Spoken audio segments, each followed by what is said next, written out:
Et puis il y avait ce soir-là où j'avais lancé un film sur des aliens, un film de SF. Je pensais que ça allait être un truc genre apocalyptique, et puis les aliens allaient arriver pour nous envahir et puis nous tuer, j'imagine. Et au final, Memory is a strange thing. It doesn't work like I thought it did.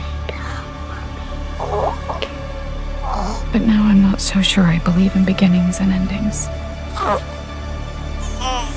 If you could see your whole life from start to finish, would you change things?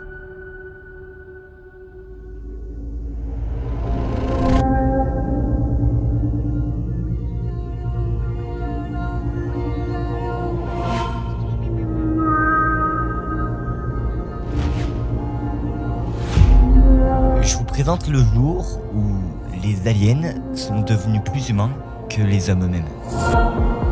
En 2016, Denis Villeneuve marque une fois de plus l'histoire du cinéma. Il arrive dans le monde de la science-fiction et nous impose une vision inattendue du plus grand fantasme de l'homme. Les aliens nous fascinent depuis des siècles. La science cherche à prouver leur existence et le cinéma, lui, se contente de l'imaginer. Mais c'est avec un immense complexe anthropocentrique que l'art crée ces extraterrestres. Souvent dotés d'un corps presque humain avec des jambes, une tête et des bras, ou même carrément avec des aliens qui parlent notre langue, Villeneuve, lui, rebat totalement les cartes du jeu. Car au final, qui a dit que les aliens étaient comme nous ? Alors, c'est ce truc hyper bizarre qui devient la créature mystique du film. Mais aussi inhumaine qu'elle puisse paraître, elle est bien plus humaine que nous-mêmes. Et c'est ça qui terrifie le plus dans Premier Contact, c'est de comprendre pourquoi, après 2 heures de film, les aliens avaient raison et les humains avaient tort. Bienvenue dans le plus grand mensonge de Premier Contact.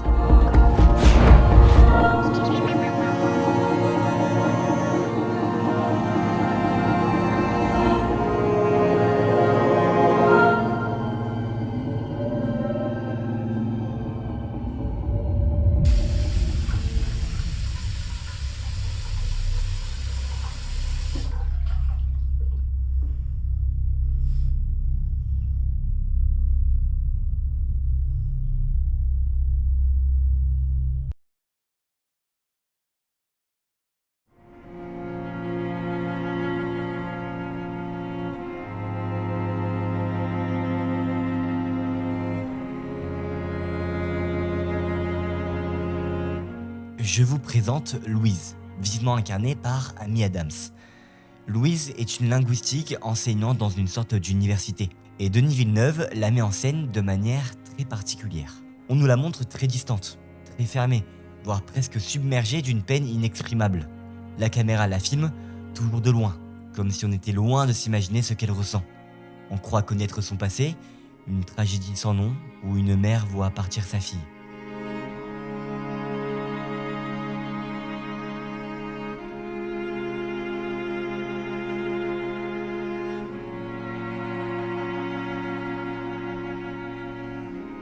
Un passé rempli de regrets et de tristesse, où la maladie semble avoir vaincu la famille.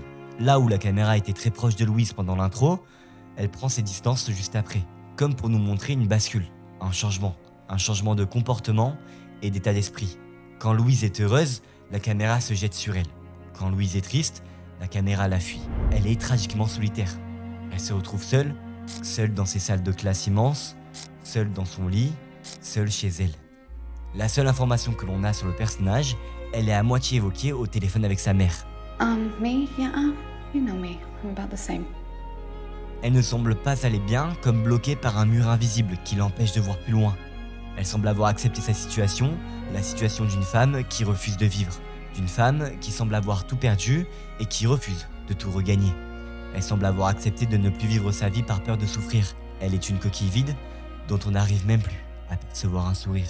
Par crainte de la douleur qui accompagne toute existence, elle finit donc par renoncer à vivre véritablement, préférant l'illusion d'une sécurité sans risque à l'intensité fragile et incertaine de la vie elle-même.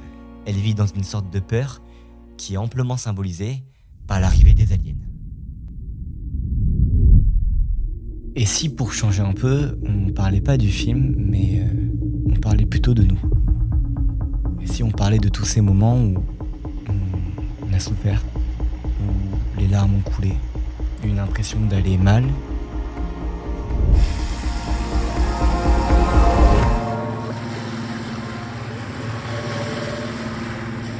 Et je dirais même l'impression que quand tout va bien, tout va trop bien.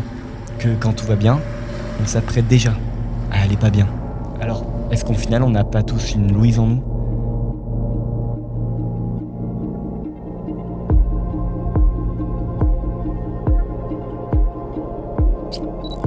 « 12 monolithes apparaissent à 12 points géographiques de la Terre. L'arrivée des aliens. Le commencement d'une nouvelle ère scientifique et humaine. L'enjeu est clair, comprendre le but de ces êtres, pourquoi sont-ils venus sur Terre et représentent-ils une réelle menace pour le monde. Sauf que pour le savoir, il va falloir établir un premier contact. Et c'est pas chose gagnée, car ces aliens, qui sont d'ailleurs appelés les heptapodes, ils n'ont pas du tout, mais alors pas du tout la même façon de parler que nous.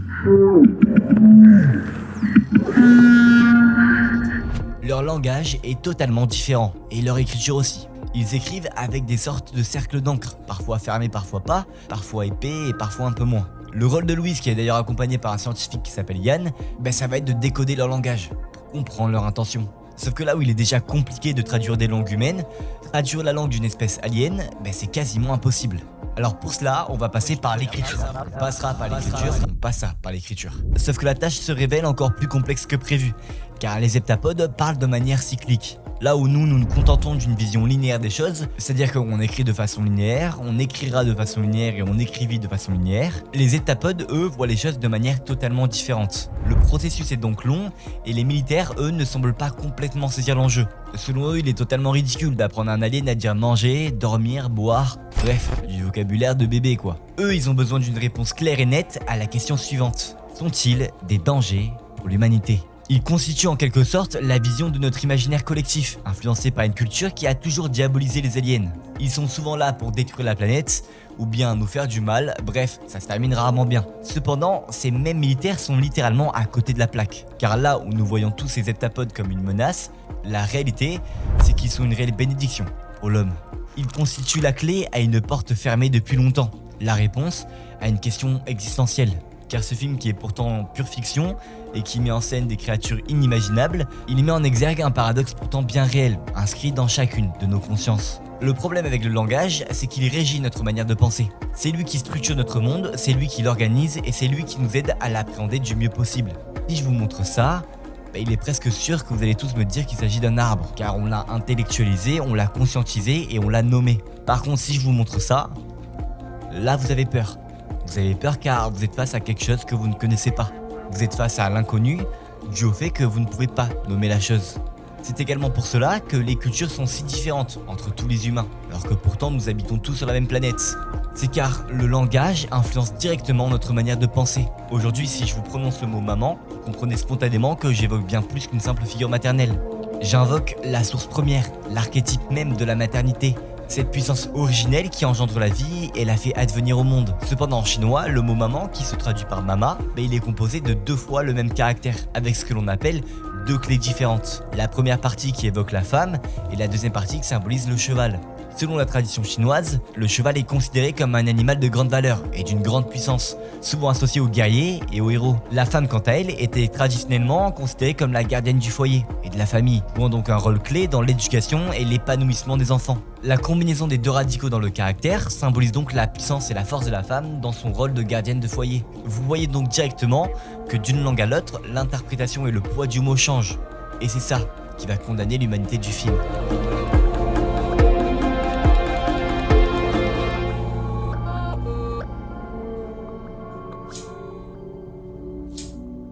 J'ai encore des choses à te dire.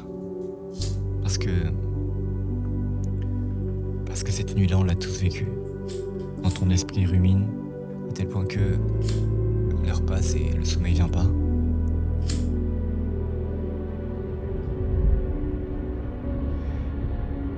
Alors, comment dire après tout ça qu'on est heureux ? Comment dire « je suis heureux » ?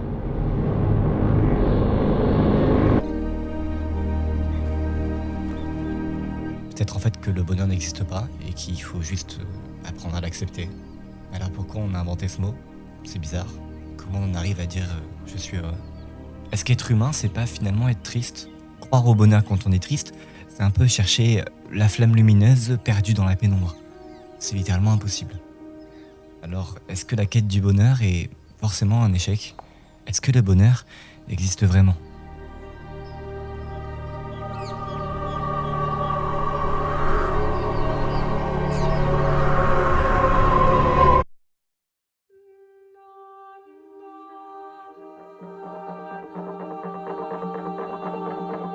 Les aliens évoquent pour la première fois leur raison de leur venue sur Terre. What does it say? Offrir weapon. armes. Et là, c'est l'apocalypse. Du moins, c'est le début. Les militaires commencent à anticiper le pire, l'humanité quant à elle a peur de l'extinction de sa propre race, et toutes les nations se mettent à agir chacune de leur côté. Pourquoi ? Parce qu'on vient de traduire en seulement 2 jours un langage totalement différent du nôtre, et cette traduction a donné un mot hyper important pour les militaires, armes. Ce qui est intéressant, c'est que les représentants de l'armée s'accrochent à ce seul mot. Ils ne s'intéressent qu'à la fin de la phrase des heptapodes. Sans même évoquer l'ombre d'un doute, sans imaginer une seconde qu'il puisse s'agir d'une incompréhension ou d'une mauvaise traduction, le monde entier se prépare au pire. La Chine et la Russie coupent leur communication, certains territoires vont même jusqu'à préparer une attaque contre cette forme de vie, une forme de vie qu'on ne connaît pas encore, dont on ne mesure pas la puissance ni les capacités. Dans les villes, le chaos s'installe, la destruction aussi. L'arrivée de ces aliens déclenche une véritable révolte dans les rues, et la population laisse place à tous les débordements possibles. Violence, pillage, vol, agression. Les médias s'emparent de l'histoire, et ce n'est plus offrir armes qui circulent, mais utiliser armes. Et c'est là que Denis Villeneuve devient totalement limpide. Il ne nous prépare pas à une fin du monde, il nous avertit. Il tire une sonnette d'alarme. Il nous rappelle les poids des mots, leur puissance. Et surtout, il montre comment une interprétation erronée, même infime, peut déclencher un cataclysme d'une ampleur pareille. Ce à quoi on assiste, c'est bel et bien le début de la fin de l'humanité. Mais cette fin n'est pas causée par les aliens. Elle est causée par nous-mêmes.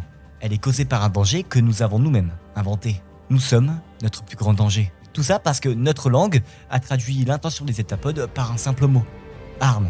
Et c'est précisément là que le film prend tout son sens. Il révèle la grande fragilité de notre langage. Une fragilité qui dit, en creux, la tragédie que l'être humain porte sans même s'en rendre compte. Notre langue segmente notre pensée. Et parfois, elle va jusqu'à la trahir. Et c'est là que naissent l'incompréhension, la mauvaise interprétation, le chaos, le désastre et la fin de la communication. Offrir armes n'a jamais été une menace. Bien au contraire. Les heptapodes sont venus nous offrir l'une des armes les plus puissantes présentes sur Terre. Une arme si forte qu'elle fera taire toute dualité, toute confrontation, qui enterrera tout ego possible et qui propulsera chaque homme qui la possède au sommet. Et cette arme, ce n'est rien d'autre que le bonheur.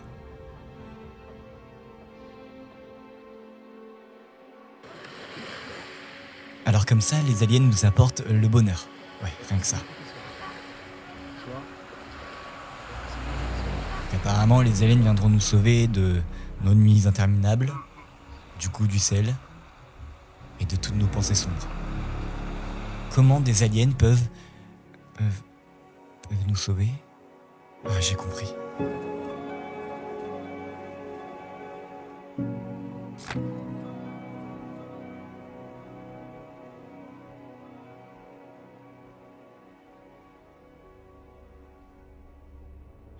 La plus grande erreur de premier contact, c'est d'avoir voulu traduire une langue cyclique en un langage linéaire.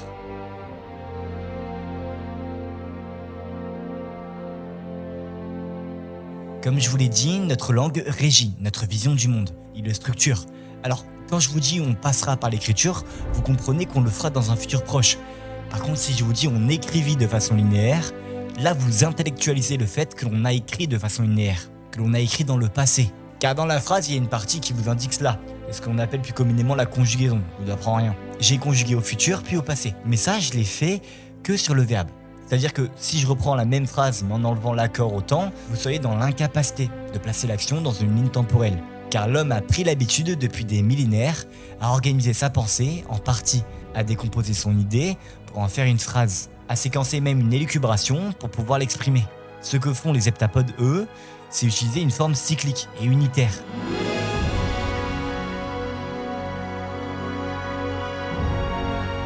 De ce fait, leur vision du temps est totalement différente de la nôtre, et leur pensée semble plus concrète, plus authentique. L'écriture et le langage deviennent un tout, et le passé, le futur et le présent ne semblent être qu'en même point dans leur imagination. C'est ce qui permet à Louise de sauver l'humanité, et c'est ce qui nous permet de comprendre que le film n'est pas écrit de manière linéaire non plus.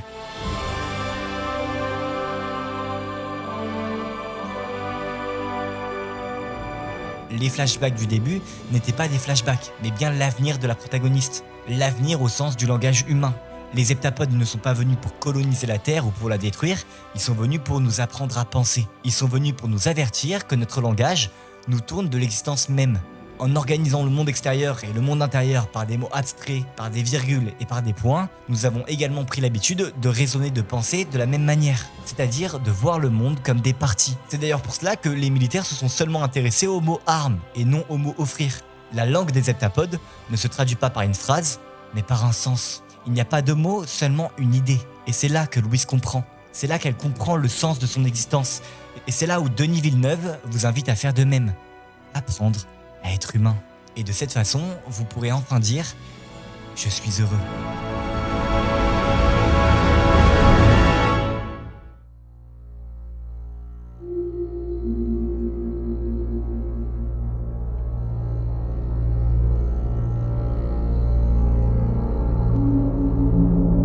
If you could see your whole life from start to finish, would you change things? Louise comprend que ses visions sont en fait des prismes de son avenir.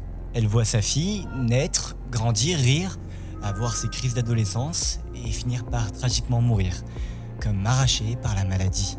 Elle réalise que le père de sa fille n'est personne d'autre que Yann lui-même, l'homme avec lequel elle a partagé toute cette aventure. Elle prend également conscience de la peine qui l'attend, des épreuves futures à affronter, et en particulier la mort de son bébé. Elle comprend que son mari est parti car elle lui a révélé que leur famille était vouée à disparaître. Alors par peur de souffrir, il a fui. Non pas comme un lâche, mais comme un être tragiquement humain. Un être qui est condamné à voir comme il parle, à voir comme il pense. Louise, quant à elle, pleinement consciente des étapes futures, elle choisit tout de même d'avoir son enfant. Ici, on comprend que Louise n'était pas solitaire au début du film dû à la mort de sa fille, mais qu'elle était dans cet état pour une autre raison. Une raison qui nous est pas évoquée, mais qui explique le fait que Louise ait refusé de vivre. Or, après ces 2 heures de film, Louise a appris un nouveau langage, un langage cyclique et unitaire. Alors, elle ne voit plus la vie comme une succession d'étapes, mais comme un tout. Là où son mari fuit, car bloqué dans une vision humaine, trop humaine même, elle accepte la souffrance qui va devenir. Elle accepte ses peines, elle accepte la douleur. Elle accepte de vivre toutes ces épreuves pour pouvoir connaître le parcours. La connaissance de son futur ne supprime pas du tout la valeur de son expérience. Car au final, pourquoi continuons-nous à vivre si on sait que nous allons mourir? Louise a accepté de voir le tout et non la partie. Elle a cessé de séquencer sa pensée, elle a accepté de vivre pleinement sa vie. Notre langue semble porter en elle une étrange limite, comme une faille discrète. Elle découpe le réel, le fragmente et l'éparpille en unités rassurantes, alors même que peut-être, quelque part, la vie ne se donne en réalité jamais en partie, mais toujours en totalité silencieuse. Et il se pourrait bien que cette habitude de nommer le monde morceau par morceau soit le signe le plus subtil de notre incapacité à percevoir l'unité profonde, de notre incapacité à accéder au bonheur, comme si quelque chose nous échappait chaque fois que nous croyons le comprendre. C'est ça que les heptapodes sont venus nous porter, l'acceptation de la peur, l'acceptation du mystère, l'acceptation de la souffrance. Car oui, nous allons tous mourir un jour, et encore pire que ça, nous allons tous voir un de nos proches mourir. Mais est-ce cela qui nous interdit d'aimer? Ou bien est-ce précisément cela qui, en sculptant l'amour dans l'épreuve et le manque, lui confère sa puissance démesurée et presque sacrée? C'est ça qui donne cette fameuse valeur à l'expérience. Refuser de vivre par peur de souffrir revient à voir une partie comme le tout. Denis Villeneuve n'a pas que fait un film sur des aliens, il a fait un film pour nous apprendre à vivre comme des humains. Tant que nous persistons à confondre les fragments avec l'ensemble, nous condamnons la vie à n'être qu'un jugement incomplet, une lecture biaisée du réel. Nous scrutons tous la douleur comme si elle était la vérité entière et nous oublions que la joie, elle aussi, parle le même langage de l'instant.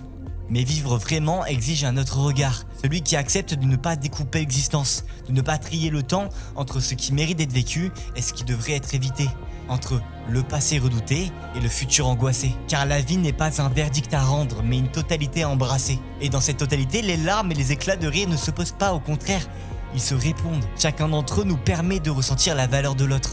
Alors, il faut oser ce basculement intérieur, ne plus fuir ce qui fait mal, ne plus retenir ce qui fait battre ton cœur et ne plus avoir peur de la pénombre. Parce que vivre à moitié, c'est déjà mourir doucement. C'est ce que Louise faisait Et c'est peut-être ce que tu fais aussi. Et au final, la vraie liberté ne commencerait-elle pas ici, dans cette évidence toute simple, celle que Premier Contact nous a révélée. Tout ce que tu refuses de ressentir te prive aussi de ce que tu pourrais aimer.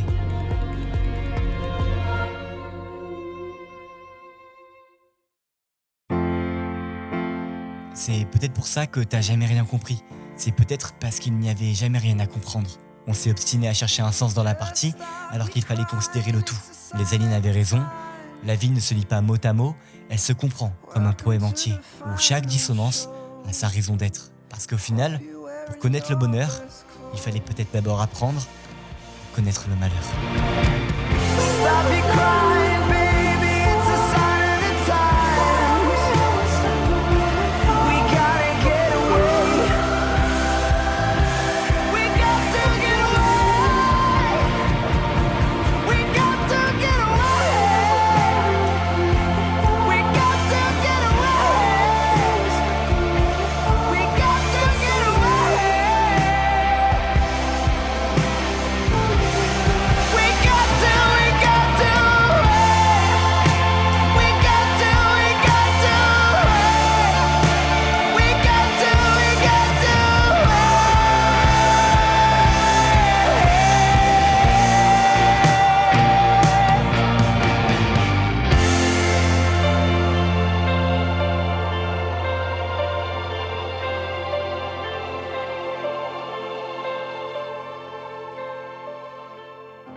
Je sais pas ce que tu traverses, et personne le sait vraiment à part toi.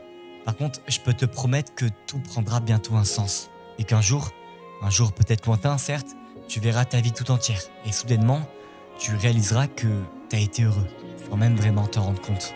Parce que le bonheur ne réside pas dans le fantasme d'une vie parfaite, sans pleurs et sans échecs.